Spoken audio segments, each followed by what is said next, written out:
Hello and welcome to this complimentary webinar with the title Spectroscopy Skin in SIMCA 14.1.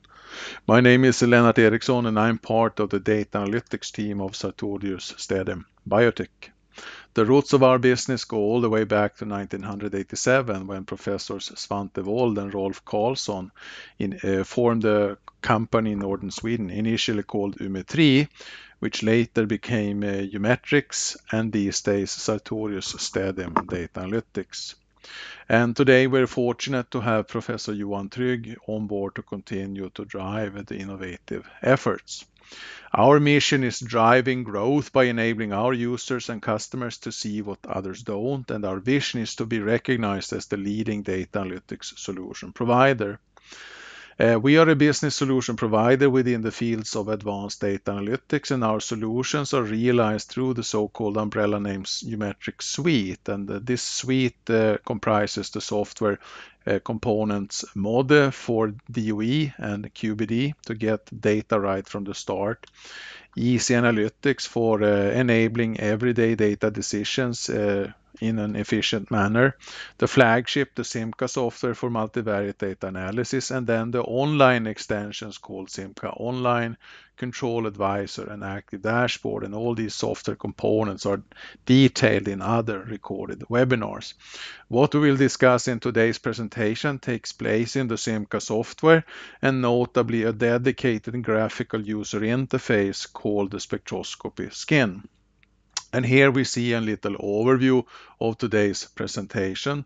First of all, we will discuss why we have developed the spectroscopy skin, what are the driving forces behind it, what are our motivations.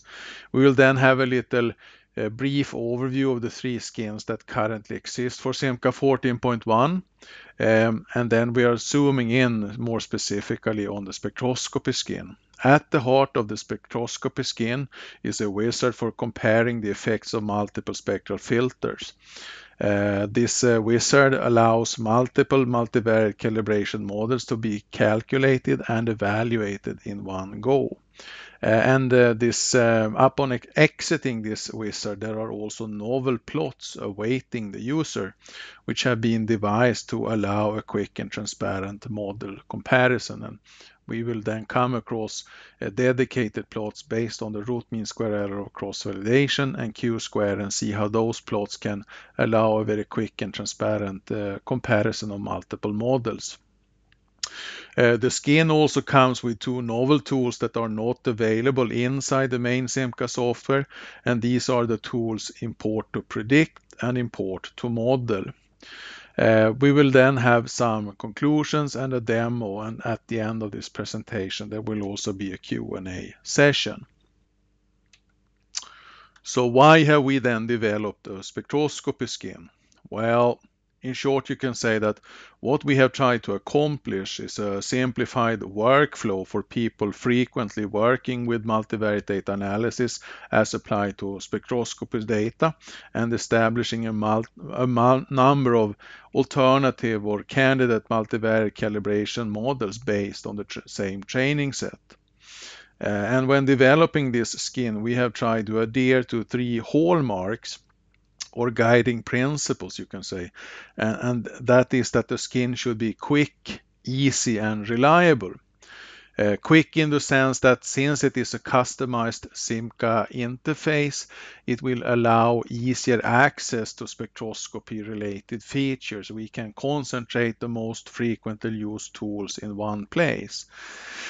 Easy in the sense that at the heart of this wizard, at the heart of this skin, there is a filter comparison wizard. And with this filter comparison wizard, we can develop a number of models at the same time based on the same training set and compare them. And easy in the sense also that the skin allows us to develop new tools and functionalities that are not available inside the main SIMCA. And here I think of import to predict and import to model. And I will also, during the software demonstration part, exemplify the use of these two novel tools. The reliability means that the spectroscopy skin applies SIMCA's well-established and recognized technology. We will also have a possibility to apply the standards of NVDA that are expected within the calibration community, you can say. The skin means that we can not only modify, let's say, graphical outlook of plots, but we can also change default settings that are ideally suited for spectral data. Reliability also comes because we put a lot of emphasis on comparing the alternative models with regards to predictive power and not fitting capability. Before we go into the details of the spectroscopy skin, I just want to take a moment to look at the three skins that are currently available for SIMCA 14.1. We have what we call the default skin, we have the omics skin and the spectroscopy skin. And depending on which skin we are choosing, we will change the interface, we will change the tools and settings with a simple click. And swapping between one skin from one skin to another is enabled under the skins group under the View tab. So with the different skins, we can hide certain tools that are perhaps not relevant in a certain context, but we can also create new buttons and new tools that are not available to suit the needs of the people that we target with the skin in question. And we can also modify the workflow and also provide guidance to a recommended workflow, let's put it that way, through different wizards.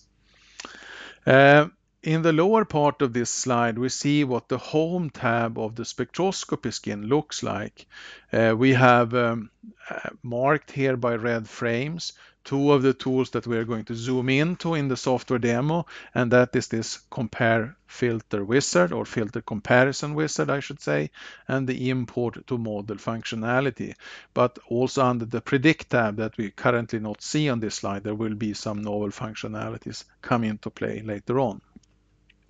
We will now start we will now start the walkthrough of this skin by zooming in on the filter comparison wizard. More specifically, this wizard allows us to compare up to 3 spectral filters with original data.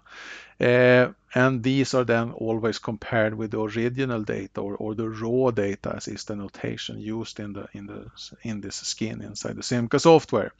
So we will be comparing 4 situations. It means the wizard will automatically establish 4 datasets and the corresponding models. When opening up the wizard, you will see that there is a default configuration, and the default configuration involves the original spectra or raw data, as is the notation. The SNV, standard normal variate filter, the first and the second derivatives, but there will be options to change and customize each of the 3 filters. We cannot touch the raw data. They will always be part of the wizard. If we want to study additional filters, we can run the wizard a second time. As you will also see in this presentation, and particularly in the software demo, filters can also be combined in a sequence. And when we do that in our language, we say that filters are chained. Part of the wizard also comes with the functionalities for or support for new plots. We can plot spectra to visualize the impact of the filters, and we also have 2 plots geared up for a rapid and transparent model performance. And these plots are based on plotting the Q-square and the root mean square error or cross-validation across the different models in one and the same plot. The main example that we're going to use when we are illustrating the functionalities and the graphical user interface of this skin is the so-called Carrageenan dataset. And I will just take a little moment to explain the background to the dataset. If you want more details beyond what I will say now, I refer to the Carrageenan dataset, which is part of our exercises compilation in our training in multivariate data analysis. In short, you can say that Carrageenans are polysaccharides that are extracted from seaweed from the sea floor. and they are used as gelling and thickening agents in a wide range of industries, including food, pharmaceuticals, and cosmetics.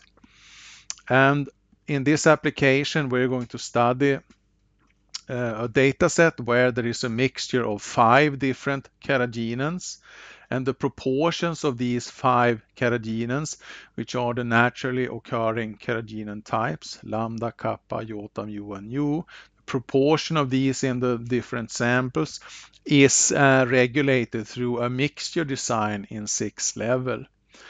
The DOE, the mixture design in this case, resulted in 128 samples, and 86 of these samples will be used for model training and 42 samples for updating one of the multivariate calibration models that we are about to calculate. I will then also refer to the original publication in carbohydrate polymers for more details.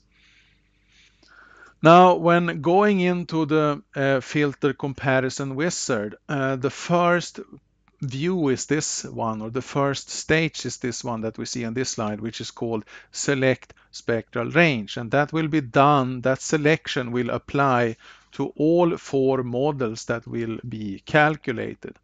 So first of all, we have to consider, do we want to work with the entire spectral window, or are there certain sections in the spectral window where we know or expect that there is less information, and we would like to exclude those. So here we have like a scissoring functionality for deciding which variables, which columns in the data table to include or exclude.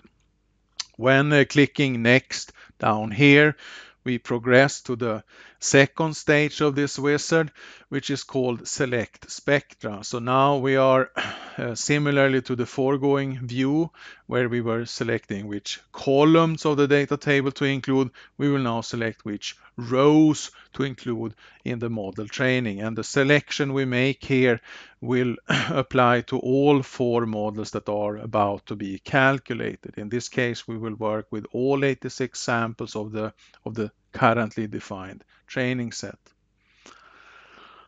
Upon clicking next in the wizard, we come to the stage called specify filters.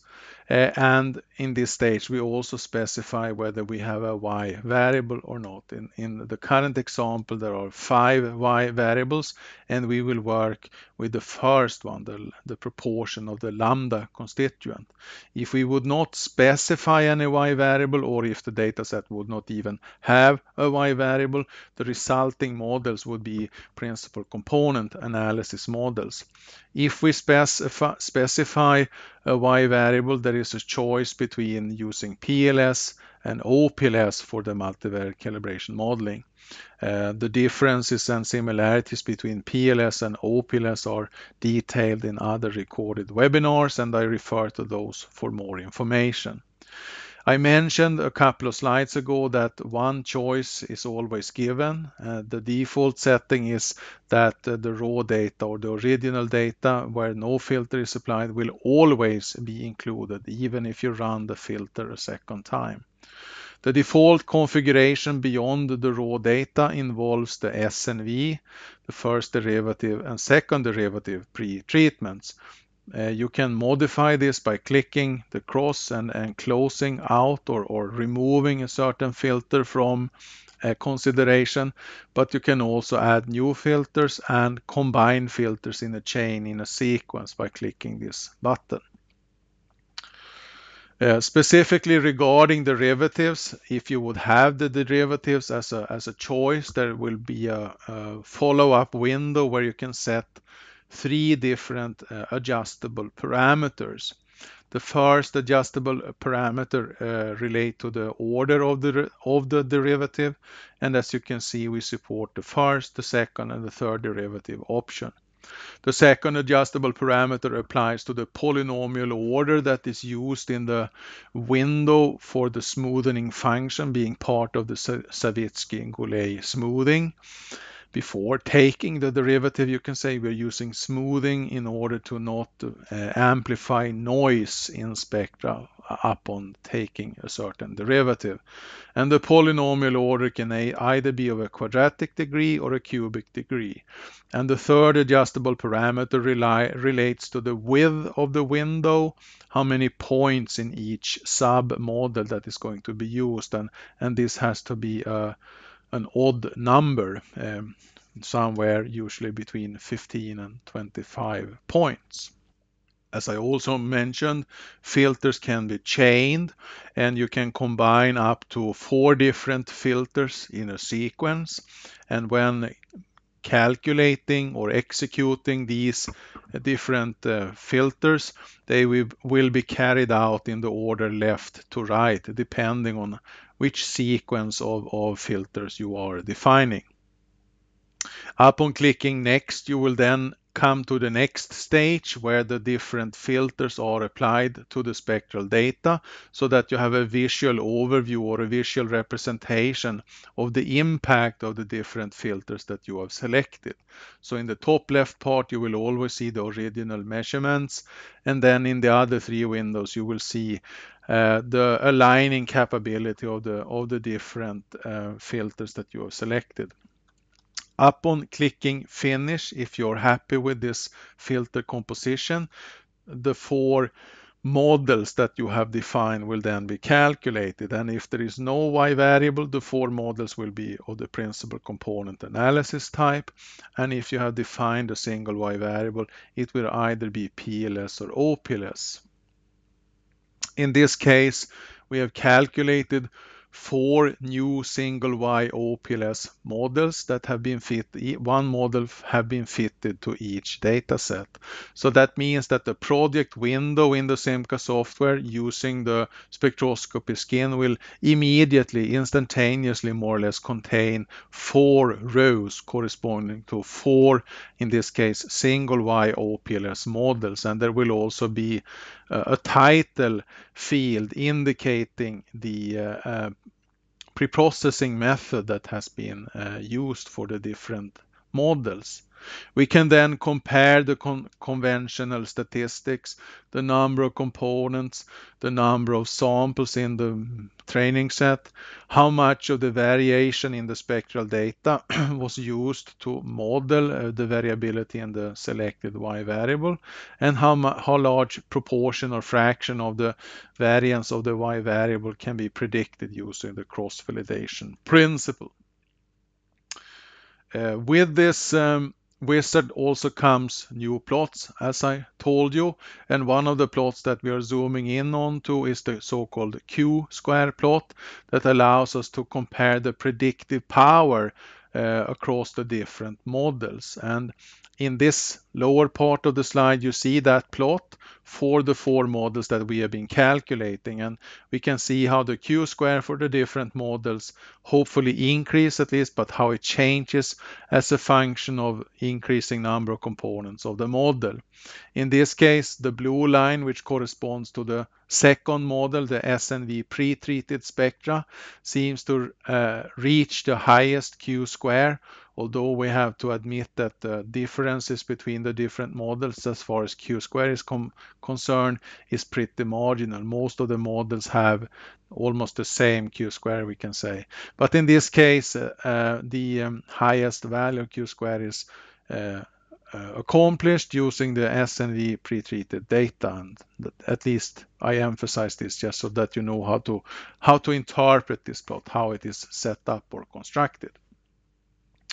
If you want to investigate the influence or impact of more filtering tools, you can run the filter comparison wizard another time, and we have here developed even more models using chained filters. There are many possibilities that you can experiment with, but I want to emphasize that when you're rerunning the filter comparison wizard, the raw data will always be there, and that means that in the current view, the current screenshot, model 1 and model 5 are the same, they are identical because of this default setting, and that means that you can highlight, mark this model and delete it if you want to. That is up to the user to decide. But you should be aware of the fact that one model is always the same. There is also another plot coming with the spectroscopy skin enabling or allowing model performances across different models, and that is the so-called root mean square error of cross validation. This is a plot that is conceptually similar to the Q-square plot, but it shows the root mean square error of cross validation rather than the Q-square. And here you would then be looking for models with the lowest RMSE-CV to be the preferred choice. When you exit the wizard, you can also access a button called Plotting Spectra. This plotting spectral functionality or button corresponds to a shortcut to plot and align spectral plots of 4 datasets. And you can plot not only original spectra here, but also the influence of alternative preprocessings. But what you should also be aware of that through this functionality, you can also plot the loadings of the different models using this preferred arrangement where you have the spectral information on the x-axis. We are now leaving the home menu and moving over to the Predict tab to zoom in on some additional functionalities. We are going to look into the Import and Predict tool, which allows us to assess and define the prediction set in one go, and more on that also in the software demonstration. And we would also like to highlight the RMSEP plot for the prediction set. It is conceptually similar to the RMSE-CV plot based on the training set, but this is based on the prediction set, and it allows you or us to compare predictivity on an external set of samples, the prediction set, and the prediction set samples are then not used to develop and train the models.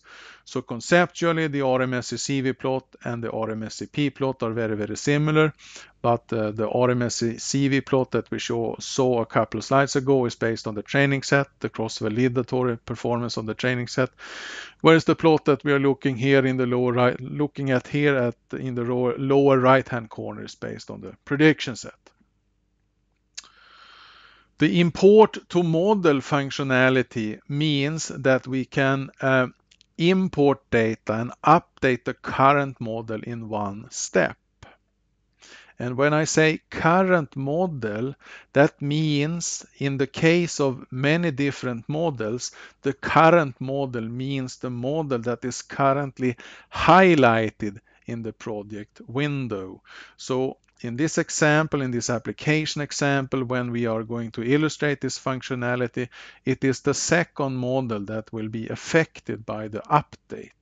So this model is, as you can see, based on 86 samples, but as you know from some of the previous slides, there are an additional 42 samples available where the spectra are measured and also the Y data are known. So we can, with the click on this tool, update the highlighted model to include 128 samples. And the interesting thing is then that behind the scene, all the preprocessings and centrings and scalings and variable selections and so on and so forth that are underpinning the currently highlighted model, the active model, will automatically be applied also to the spectra that we are importing. So we need not go through any preprocessing or filtering step. Everything is done on the fly with this tool. So when we have performed this tool, we will get one new model that is based on the same premises as the model that we choose as the mother model or the model for the point of departure model. So that means that we can instantaneously compare the updated model with the initial model, not only looking through the model statistics, but also looking through plots for model interpretation. And also that aspect we will exemplify in the software demo. And speaking about the software demo, this brings us over to the software demo. So we will now be swapping over to the SIMCA software. We will import this data set, the first 86 spectra. If you have seen other presentations or demonstrations of SIMCA, you will recognize the import routine. SIMCA works with identifiers. We need a primary identifier for the row and the primary identifier for the columns, and then we can have multiple secondary identifiers. In this particular data set, there are only two primary identifiers, one geared for the variables and one geared for the samples. The identifiers can be used for cosmetic enhancements of plots, colorings, to emphasize certain aspects. If you're not saying anything, SIMCA will silently assume that all variables are continuous and of the X type. But in this situation, we actually have the concentration matrix or the proportion matrix that was designed by an underlying DOE design. These are Y variables, so we highlight them as such. In the issues pane, it reports no problems, so we can finish and move into SIMCA and give a name to this project, like that. So now we are inside the SIMCA software, and we now see the ribbon system of the spectroscopy skin. If we want to change back to the default skin or the omics skin, we just go to the View tab and things would then change. We have imported two data sets, although we had just one Excel sheet that has been imported as two separate data sets. We have the spectral data, and then this import has broken out the Y data. So the 5 Y variables actually comes as a separate data set. This makes it easier if you want to build multivariate calibration models based on the filter data, for instance. Another tool that I have mentioned is this spectra plot, where you can then select from which data set to pull out the spectra you want to visualize. In this case, we have only one spectral data set so far, but the list will then be populated after a while when we have either imported more data or done pre-processing. Here we see the 86 spectra of the training set, and it is color-coded by default according to the first Y variable, the lambda Y variable, but we can color code according to any of the 5 or 4 remaining Y variables. We can color by the kappa, we can color by iota, we can color by mu and nu, but lambda is the primary Y variable that we have in question or in focus in this presentation, so let's just keep the coloring according to the lambda. If we go back to the Home tab and then open up or launch the Compare Filters wizard, it will look like this. We'll magnify a little so we see better. In the first stage, we select which wavelength regions we want to work with. If there is a certain part we expect will be mostly noise, we can highlight it and exclude, and then we will include everything. Or we can highlight in the row here, in the list here, and do exclude in the similar way. In this presentation, we will work with all the data. At the next stage, we select which spectra to work with. We can either mark spectra interactively here and exclude them, or we can also mark in the list and exclude. In this case, we will include everything, just so we conform with the original literature reference. Then we come to the specify filter section, and as I told you, the raw data is there by default. You cannot change that setting. Then for all the other 3 cells here, you can modify which filter is going to be used. And regarding derivatives, you have this derivative options window where you can select derivatives and polynomial orders, and also the width of the sub window that is used in the smoothing. I prefer very much to work with the combination of first derivative and S and V. So I will add the S and V here and actually chain here. And the same goes with the second derivative. I prefer also to have S and V here. So the first filtering will be S and V. The second one will be a combination of first derivation and S and V in that order. And then the third filtering will be second derivative and S and V in that order. And here I will select the lambda, the main constituent. That is the Y variable we are zooming into in this little presentation. And then there is a choice between PLS or OPLS, and OPLS is the preferred regression method as it has a simpler model interpretation, particularly in the single Y case compared with the PLS model. Then I click next, and we will then see the results of these filters. We have the SNV, we have the chain filter first derivative SNV, and we have the chain filter second derivative and SNV. We can then click finish, and then automatically 4 calibration models are calculated based on these settings. And we will just open up the project window, and we can compare with this Q-square plot that is then automatically opened up. So here in the project window we see the 4 models, the number of components, and this 1+4 representation now means we have 1 predictive component and 4 orthogonal components. We see the number of samples, we see the R square of X, we see the R square of Y, and we see the Q square, and it is the cumulative value of Q square that is at the end, so to say, of each of these 4 lines. So we can see that the model that seems to be absolutely the best one, that is model 2, where we have S and V. There are, however, not very large differences in the Q square, but we can say that the Q square model is our preferred one. So let us zoom in on this model. We can then magnify the model window a bit. We can open up the summary of fit plot.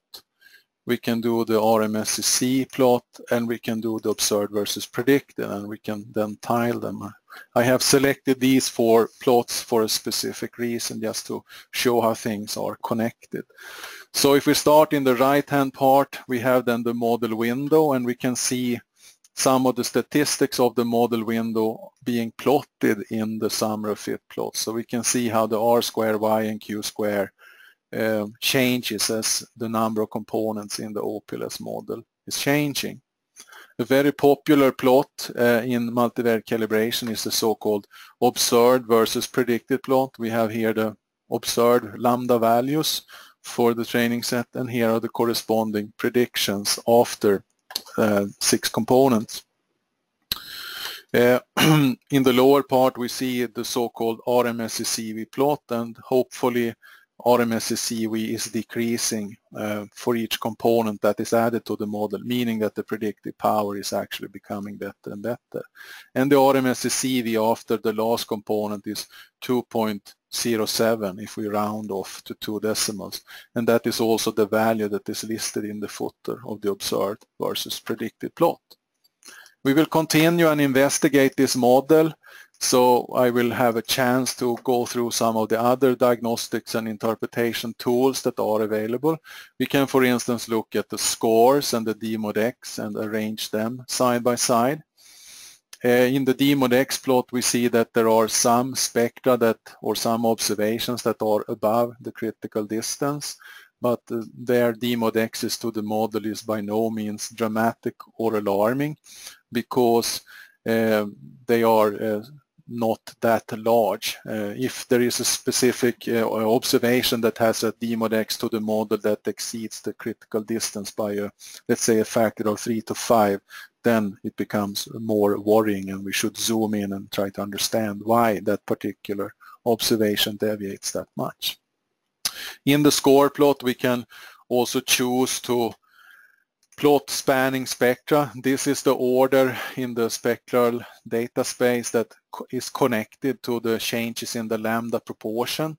We can mark specifically 2 spectra that is spanning this predictive dimension and just create a plot of their original data and see how 2 spanning spectra are changing between each other, for instance. That's one way to do it. We can also continue our walk through different tools. We can look at the loadings. And now, as I said, with this spectroscopy skin, by default, always the loadings are plotted as line plots, taking advantage of the wavelength relationship among the variables in this case. If you would click on the, on the loading button in the default skin, it would be a scatter plot in case you had two or more components. Here we see the loading of the predictive component. So it summarizes the spectral variation in the NIR data that has some predictive power on the lambda constituent. You can also plot by changing to PO. You can plot the loading line plot for the first orthogonal component. So here we are looking into systematic variation in the NIR spectra. It's up to 42.6% of the variance of the NIR spectra that is not correlated, not connected to changes in the proportion of the lambda constituent among these samples. And because there are more orthogonal components, you can of course change to the second and third orthogonal component just by using arrow keys up and down. Here I'm using arrow key up and down, changing the loading spectra for the different orthogonal components. You can of course also plot them together, all loadings of the, let's say, the orthogonal type in one plot, and look at them at the same time if you prefer that sort of arrangement. One more tool that I would like to show you in the Home tab is the permutations. It is a tool by which you are randomly reordering the Y variable and calculating OPLS models, in this case between the original spectra and the randomly permuted Y variable, the lambda constituent. And to the right we have the R square and Q square of the initial model, the real model, and here you see the corresponding R squares and Q squares you get for these, in this case 20 models calculated to random Ys. And because the R square and Q square of the real model is much higher than the R squares and Q squares we obtain based on fit to random numbers, the believability of the real model is strongly manifested. The final part here in this presentation will be to visualize this import to model functionality. I click on this. First I have to say what we have done, and then we can import the model updating samples in the same way as we imported the training set. Now, provided that we have some sort of overlap or some sort of structure in our identifiers, SIMCA will immediately recognize what is X and what is Y. As long as the ID is consistently the same between different data sets, SIMCA will search through, find and match. So these columns do not even have to appear in the same order as long as the identifiers are consistent. We finish, and then because we had model 2 active, we will have now a new model, model 5, where we have imported the data. We can mark the initial model that was highlighted and the new and updated model. We can see that we've gone from 86 spectra to 128 spectra. These additional 42 spectra have been pre-processed in the same way as the highlighted model, which was SNV only. And then the model has been recalculated. One of the most essential things in multivariate calibration is to verify that the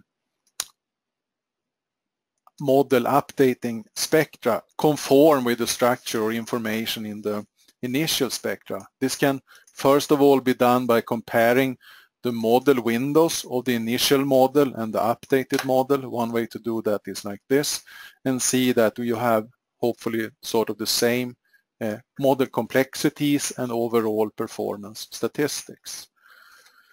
Another way to infer, hopefully, that the training set data and the updating set data conform with each other is through, for instance, a score plot. We can make first a line plot And then I will just make a little highlight. So all the new spectra are these, and the rhythmic behavior here arises because of the underlying DOE.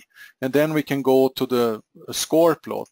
So now we have the initial spectra, the 86 initial spectra, they are given by a green color, and the lately or more recently added updating spectra are highlighted and indicated by the red color in this case. This is one way to infer compatibility between original spectra and spectra that you're used to updating the model to see how they conform with one another or whether there are some systematic shifts. And there are many, many more things that you can do for looking into this updating model and comparing it with the initial model. So with this little demonstration of the spectroscopy skin, using the Carrageenan application as an example, we have arrived at some concluding remarks and rounding off statements. I hope you will realize that the spectroscopy skin has been developed for the multivariate calibrationist. It is focused on simplifying multivariate data analysis of spectral data and also a rapid identification of the best filtering method. The skin with its compare filter wizards ensures that scaling and plots in SIMCA 14.1 are suitably tailored for spectroscopy data, and more on that on the next slide. As we have also been demonstrating and emphasizing, the skin comes or enables new graphical tools for simultaneous comparison of several multivariate calibration models. And I think it's fair to say that the new feature that has created most attention and have been giving us as an organization the most positive feedback is the model updating thing, the import to model functionality that facilitates adding new spectra to a selected model, because the import of the spectra and model calculations is obtained in one seamless step. With the skin also comes a possibility of changing the defaults so that they are appropriately adjusted to the expectations and the needs of the community that we have in mind, people working with spectral data and going for good multivariate calibration models. And I would like to zoom in on two of the things. And first of all, we have a modified default scaling for the X data. We are using centering as the default. Unlike the default skin of the SIMCA software, where unit variance scaling is the default for the X variables, and also for the omic skin, where Pareto scaling would be the preferred scaling. And the second thing I would like to conclude with or zoom in on is that we have modified some of the settings for different plots, and particularly the line plots for spectra and loadings, where we are by default displaying the numerical spectral axis, which relate to the wavelength information or the wave number information, for instance. So now you have seen how one important ingredient of the SIMCA software, the dedicated interface for spectroscopy analysis, the spectral skin, works in a real scenario. The goal of the whole Umetrics Suite is to help our users to see what others don't. Removing the names of the different software solutions, you can say that the Umetrics Suite of data analytics solution is the ideal platform to address the four central data analytics questions brought forward, summarized, and highlighted by the recent Gartner report. And we here think of the two active questions of descriptive analytics and diagnostic analytics, but also the more proactive questions of predictive and prescriptive data analytics. Summing up, we can say that the goal with the Umetrics Suite is to help our users to capitalize on their data in the databases, understanding how to mine their data, plan also future measurement campaigns, finding the golden nuggets, understanding on how to modify the golden nuggets, ride on those, understand how to change the process a little, and thereby grow a lot. And with these words, I would like to thank you all for your time and attention. Thank you very much.